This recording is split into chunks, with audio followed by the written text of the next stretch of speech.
السلام علیکم دوستوں، ہماری دنیا عجیب و غریب واقعات سے بھری پڑی ہے، جن میں سے کچھ واقعات تو ایسے بھی ہوتے ہیں جو ہماری عقل سے ماورا ہیں، یعنی سمجھ میں بالکل نہیں آتا کہ ان پر یقین کریں یا نہ کریں۔ یہ واقعات کا سلسلہ سینہ بسینہ منتقل ہوتے جاتے ہیں، زبان در زبان چلے آتے ہیں۔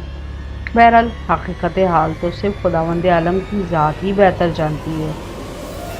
آج میں آپ کو انہی زبان در زبان چلے آنے والے واقعات میں سے کچھ واقعات سنانے جا رہی ہوں، لیکن اس سے پہلے آپ سب سے درخواست ہے کہ اگر آپ میرے چینل پر نئے ہیں تو سب سے پہلے میرے چینل کو سبسکرائب کر لیں، ساتھ میں دیے گئے لال بیل آئیکن کو ضرور دبا دیں تاکہ آپ کو میرے چینل پر آنے والی ہر معلوماتی ویڈیو سب سے پہلے مل سکے۔ دوستوں، کارساز کی لال کوٹھی کے بارے میں ہم بچپن سے کہانی سنتے چلے آ رہے ہیں کہ ہر سال دسمبر کی سرد راتوں میں لال کوٹھی کے قریب ایک لڑکی زخمی حالت میں نظر آتی ہے، جو ہر گاڑی سوار کو روک کے اس سے مدد طلب کرتی ہے۔ بہرحال ایک صاحب نے اپنے دوست کا قصہ سنایا جو کہ ایک اخبار میں پیسٹنگ کا کام کرتے تھے اور اخبار کی ڈیزائننگ بھی کرتے تھے، اور اکثر ہی رات کو انہیں گھر جاتے جاتے 2:30 بج جاتے تھے۔ ایک دن اسی طرح انہیں بہت دیر ہو گئی۔ اپنے 2-3 دوستوں کے ساتھ نکلے لیکن کوئی گاڑی نہ ملی۔ دوستوں نے اور انہوں نے سوچا کہ چلو کوئی بات نہیں، باتیں کرتے کرتے پیدل چلتے ہیں، وقت اور راستہ دونوں کٹ ہی جائیں گے۔ جب کارساز پر پہنچے تو انہوں نے ایک ٹیکسی دیکھی جو کہ آدھی فٹ پاتھ پر چڑھی ہوئی تھی۔ یہ حیران پریشان رہ گئے کہ کیا ماجرا، لگتا ہے اس ٹیکسی کے ساتھ کوئی ایکسیڈنٹ ہوا ہے۔ بہرحال یہ اس ٹیکسی کے پاس گئے تو دیکھا کہ ڈرائیور بیٹھا ہوا آسمان کی طرف منہ کر کے عجیب و غریب باتیں کر رہا ہے۔ لگ رہا تھا جیسے وہ کسی چیز کو دیکھ کر بہت خوف زدہ ہو۔ ان دوستوں میں سے ایک نے اس کے چہرے کو تھپتھپایا تو وہ ہڑبڑا کے ہوش میں آیا، خوفزدہ ہو کے انہی لوگوں سے لپٹ گیا اور ان کو چھوڑنے کو تیار ہی نہیں تھا۔ بہرحال جب اس کے کچھ حواس بحال ہوئے تو اس نے بتایا کہ ابھی کچھ دیر پہلے یہاں مجھے ایک لڑکی ملی جس کی گردن سے خون جاری تھا۔ مجھے کہنے لگی کہ مجھے ناظم آباد جانا ہے اور یہ کہہ کے فوراً میری گاڑی میں بیٹھ گئی۔ میں نے پوچھا آپ کو ناظم آباد جانا ہے یا نارتھ ناظم آباد؟ کوئی جواب نہ ملنے پر میں نے پیچھے مڑ کر دیکھا تو ٹیکسی میں کوئی نہ تھا، حالانکہ ٹیکسی چل رہی تھی۔ اسی طرح بہت سے لوگوں نے اسی سے ملتی جلتی کہانیاں سنائی ہیں۔ دوستوں، اب یہ جو دوسرا واقعہ میں آپ کو بتانے جا رہی ہوں یہ کسی اور کے ساتھ نہیں بلکہ میرے ہسبینڈ کے ساتھ پیش آیا جب وہ اسکول میں پڑھتے تھے۔ وہ اکثر مجھے اور میرے بیٹے کو یہ قصہ سناتے ہیں۔ میرے شوہر کو اپنی والدہ سے بہت زیادہ محبت رہی ہے، ان کے اور بھی بہن بھائی ہیں لیکن یہ شروع سے اپنی والدہ کے بہت قریب رہے ہیں، اسی لیے زیادہ تر ان کی کوشش ہوتی کہ میں اپنی والدہ یا بہنوں کو تکلیف نہ دوں اور اپنے زیادہ تر کام اپنے ہاتھوں سے ہی کر لوں۔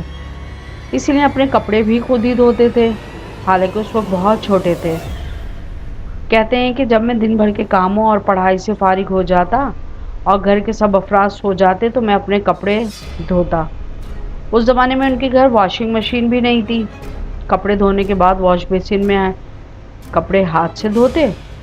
بہرحال کہتے ہیں کہ ایک دن اسی طرح جب سب گھر والے سو گئے تو یہ کپڑے دھونے کھڑے ہوئے۔ ابھی انہوں نے آدھے کپڑے ہی دھوئے تھے کہ انہیں اپنے بہت قریب سے گھنگریوں کے کھنکنے کی آواز آئی۔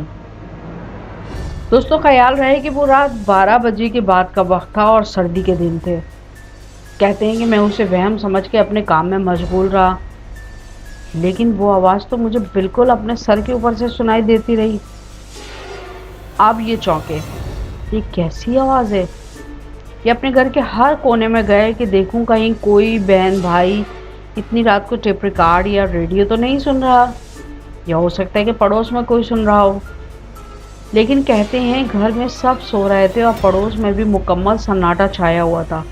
اب تو یہ بڑے خوفزدہ ہوئے۔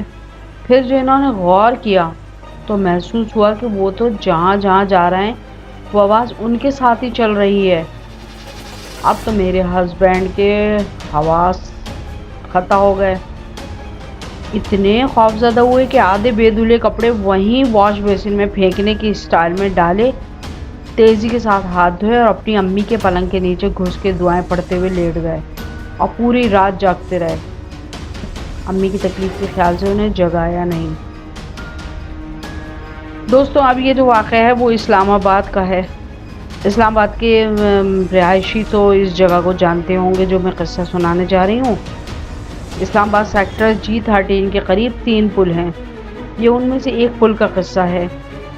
یہ جس وقت کا قصہ ہے اس وقت وہ پل کچھ کچا سا تھا، اس کے اوپر ریت اور روڑی پڑی ہوئی تھی، پل کے دونوں اطراف جنگل ہے، درمیان سے ریلوے لائن گزر رہی ہے جو اسلام آباد کو کراچی سے ملاتی ہے۔ یہ قصہ جن صاحب نے سنایا وہ کہتے ہیں کہ اس وقت رات کے 9 بجے کا وقت تھا اور مکمل سناٹا اور اندھیرا چھایا ہوا تھا۔ کہتے ہیں کہ میری گاڑی کی ہیڈ لائٹ کی روشنی پل کی ریت پر پڑ رہی تھی جو ہیڈ لائٹ کی روشنی میں پیلی پیلی لگ رہی تھی، لیکن گاڑی جو آگے بڑھتی گئی ایسا لگا کہ ریت کا رنگ سرخ ہو رہا ہے۔ یہ سمجھے کہ ہیڈ لائٹس خراب ہو گئی ہیں اور بجھنے سے پہلے شاید لال روشنی نکال رہی ہیں۔ گاڑی پل کے بیچوں بیچ پہنچی تو ہیڈ لائٹس مکمل بجھ گئیں، ہر طرف گھوپ اندھیرا تھا۔ انہوں نے ہیڈ لائٹ صحیح کرنے کی لاکھ کوشش کی لیکن وہ ٹھیک ہو کے نہیں دی۔ اب انہوں نے گاڑی کی وہ لائٹ جو جلدی بجھتی رہتی ہے ان کی ہلکی ہلکی روشنی میں اپنی گاڑی آگے بڑھا دی۔ 2-3 مرتبہ ان کے ساتھ ایسا ہی واقعہ ہوا تو انہوں نے اپنے ایک دوست سے تذکرہ کیا تو ان کے دوست نے بتایا کہ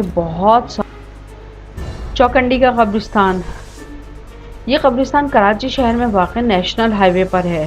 یہ تقریباً 600 سال قدیم قبرستان ہے جو 2.5 کلومیٹر رقبے پر واقع ہے۔ کہا جاتا ہے کہ اس قبرستان میں بعض قبریں تو کئی 100 سال پرانی ہیں۔ یہ قبرستان اپنی طرز تعمیر کے لحاظ سے تو منفرد ہے ہی، لیکن اپنے پراسرار واقعات کے تسلسل کی وجہ سے یہ قبرستان حد سے زیادہ خوفناک مقام تصور کیا جاتا ہے۔ یہاں اکثر ہی لوگوں کو روحیں منڈلاتی ہوئی نظر آتی ہیں، اس لیے کوئی بھی شخص شام کے بعد یہاں جانے کی ہمت نہیں کر پاتا۔ قبرستان کی قریبی آبادی کے رہائشیوں کا دعویٰ ہے کہ شام ہوتے ہی یہاں کی پراسراریت بڑھ جاتی ہے۔ کہتے ہیں کہ جیسے ہی سورج غروب ہو جاتا ہے یہاں کی اکثر قبریں جلنے لگتی ہیں، یعنی حد سے زیادہ گرم ہو جاتی ہیں اور لوگوں کے چیخنے چلانے کی آوازیں آنا بھی شروع ہو جاتی ہیں۔ اسی لیے اس قبرستان میں شام کے بعد اب کسی کو بھی جانے کی اجازت نہیں ہے۔